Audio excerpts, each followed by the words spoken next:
Eh frérot, entre nous, sérieusement, Lavanda c'est un schlag quand même. Hein. Quoi, comment ça t'as pas compris? Le mec il pue de la gueule comme jamais. Il a une vieille salopette sans t-shirt. Et en plus il a même pas de chaussures, c'est un clochard le type. Moi je te jure, je le vois dans la rue, je lui donne même pas une pièce. Tellement il me dégoûte. Cooking up dope with a Uzi. My niggas are savage, ruthless. We got 30s and 100 rounds too. My bitch is bad and bullshit. Cooking up dope with a Uzi. My niggas are savage, ruthless. We got 30s and 100 rounds too.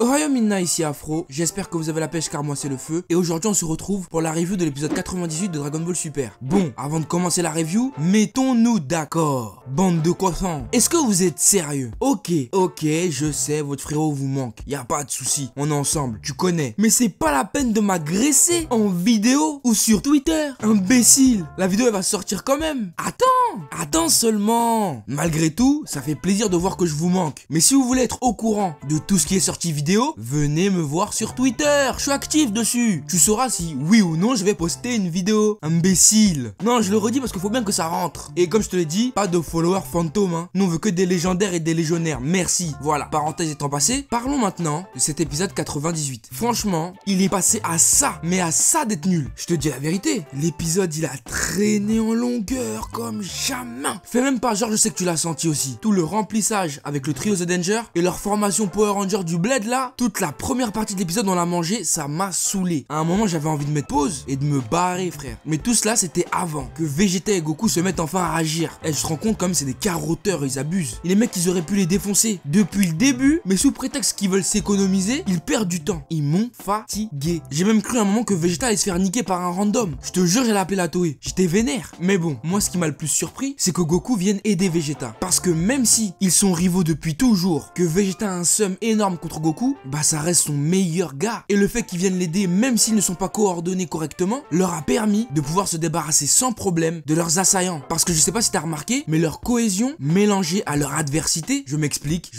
Serette. Même si Vegeta est venu aider Goku, comme je te le disais tout à l'heure, ils n'ont pas réussi à se coordonner. Alors afin de pouvoir trouver un bon timing, ils ont tout simplement joué sur leur instinct Saiyan, ce qui leur a permis de décimer un univers tout entier d'un coup. Et pour nous finir avec un final Kamehameha. Et j'étais pas bien, j'ai bandé dur, tu le sais ça. J'ai failli péter mon jogging. Ce fanservice là, il était pareil que le canon Garrick père-fils hein. Ah je te jure, j'ai failli m'évanouir. Mais je regrette quand même qu'il aurait fallu 15 minutes d'épisode pour pouvoir décimer ces randoms. Ah je te dis ça m'a fatigué. Chose intéressante, on a vu une autre utilisation du ki dans cet épisode. Le fait de concentrer son aura autour de soi afin d'éviter le poison de Lavanda. Ça j'avais rarement vu ça. Ou plutôt voir jamais. S'il y a des phases comme ça dans Z, n'hésite pas à me le dire. Parce que ça c'est vraiment un truc qui m'a fait kiffer. De voir qu'on peut faire autant de choses avec le ki, bah ça ouvre un large panel de possibilités pour nos héros durant leur combat. Et oui je me suis trompé, c'était pas une aura destructrice. Voilà, qu'est-ce qu'il y a? Fais pas genre tu le savais. Arrête. Je lis les commentaires hein. C'est pas moi que tu vas baiser, c'est mort. Je te vois là en commentaire, tu veux faire l'ancien.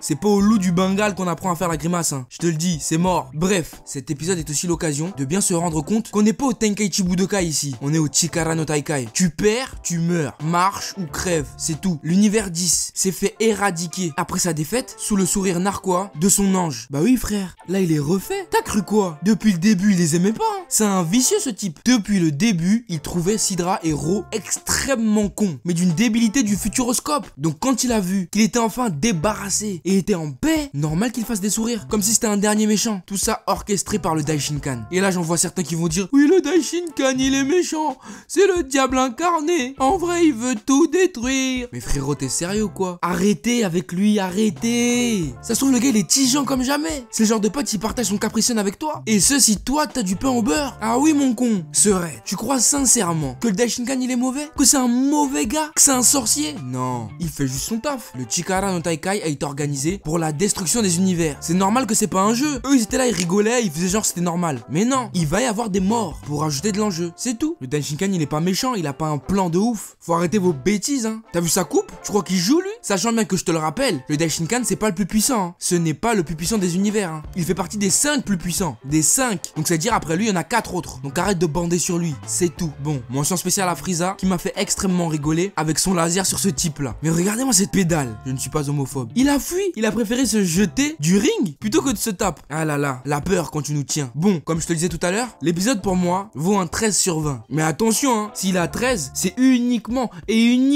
à cause de Goku et Vegeta. Hein. Rien d'autre. Hein. Parce que toute la première partie de l'épisode, on s'est fait chier. Et ça, sérieusement, ça m'a saoulé. Mais là, tout de suite, tu sais ce dont j'ai envie? Que tu me dises ce que tu as pensé de cet épisode, Serette. Est-ce que tu l'as apprécié? Est-ce que tu l'as détesté? Est-ce que tu l'as trouvé trop long? Dis-moi tout. Hein, frérot? J'attends ton avis dans les commentaires. Voilà. Sur ce, c'est la fin de cette vidéo. J'espère qu'elle t'aura plu. N'hésite pas à mettre un gros pouce bleu si tu l'as apprécié. Abonne-toi à la chaîne et rejoins la famille, frérot. C'est important. Arrête d'être tout seul dans ton coin. Rejoins-nous. Tu vas être solo, hein. Ah, je te le dis, frérot. Donc, rejoins-nous. Suis-moi sur les réseaux sociaux Facebook, Twitter et Instagram pour ne rien louper de l'actu de la chaîne. Bah oui, si tu veux savoir quand sortent les vidéos, suis-moi sur Twitter, frérot. Et sur ce, moi, je te dis à très vite sur cette chaîne pour de nouveaux contenus. Sayonara, frérot.